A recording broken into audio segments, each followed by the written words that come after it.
नमस्कार मंडळी, आज मी तुम्हाला आमच्या आगरी कोळी पद्धतीमध्ये कोलंबीचा रस्सा कसा तयार करतात ते मी दाखवणार आहे।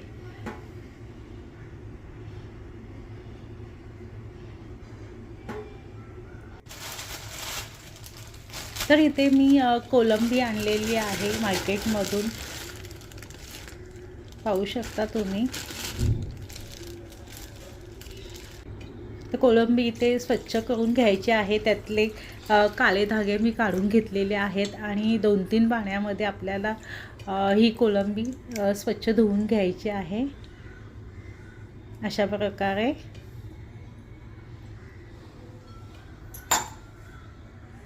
तर रस्सा बनवण्यासाठी इथे साहित्य तुम्ही पाहू शकता। इथे मी एक मोठी वाटी कोलंबी घेतलेली आहे स्वच्छ धुवून। 10-12 लसणाच्या पाकळ्या आहेत, एक कांदा, 2 मिरच्या आहेत आणि कोथिंबीर, एक बटाटा आणि इथे मी कैरी घेतलेली आहे। हळद, आगरी मसाला, धनेपूड, गरम मसाला आणि मीठ।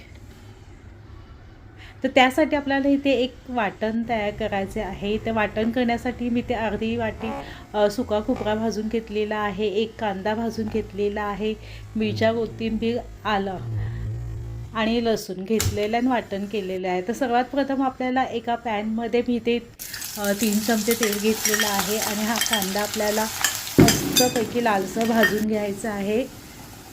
इथे 2 मिरच्या त्या पण आपल्याला मस्त फ्राय करून घ्यायच्या आहेत आणि त्याच्यामध्ये आपण लसूण टाकायचं आहे आणि लसूणसुद्धा फ्राय करून घ्यायचं आहे।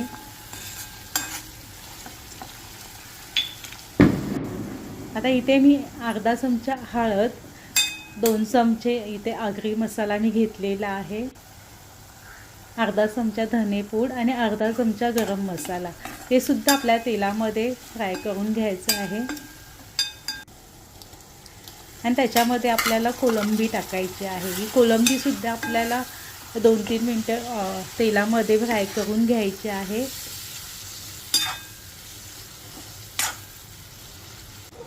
आता याच्यामध्ये आपल्याला वाटण टाकायचं आहे आणि वाटणसुद्धा आपल्याला तेलामध्ये म्हणजे त्याचा कच्चा वास निघेपर्यंत छानपैकी भाजून घ्यायचं आहे।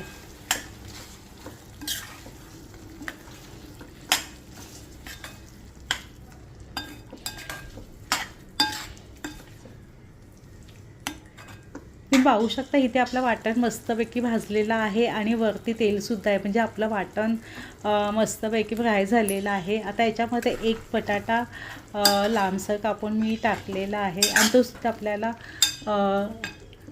पेस्टमध्ये फ्राय करून घ्यायचा आहे। आणि इथे मी 1.5 ग्लास पाणी घेतलेलं आहे। तुम्ही चवीनुसार किंवा तुम्हाला आवडीनुसार ह्याच्यात पाणी घ्यायचं, जेवढा रस्सा तुम्हाला पाहिजे तसा, आणि मीठसुद्धा तुम्ही चवीनुसार टाकायचं आहे।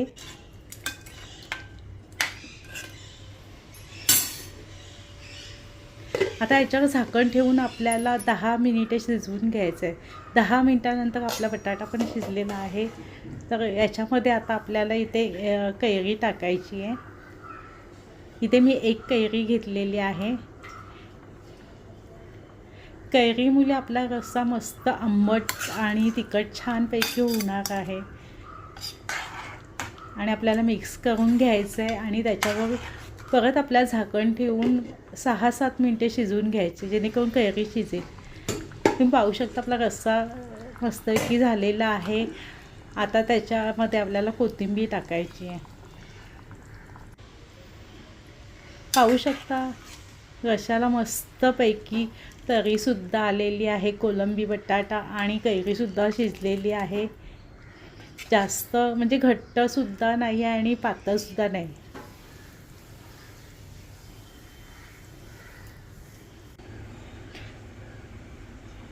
तर पाहू शकता मंडळी, आपला रस्सा खूप अप्रतिम असा झालेला आहे आणि सोप्या पद्धतीमध्ये इथे मी रस्सा दाखवलेला आहे। तुम्हीसुद्धा या अशा पद्धतीमध्ये आगरी कोळी पद्धतीमध्ये तुम्ही असा रस्सा बनवू शकता, खूप छान लागतो आणि कैरीमुळे रश्शाला सुद्धा खूप छान अशी चव येते।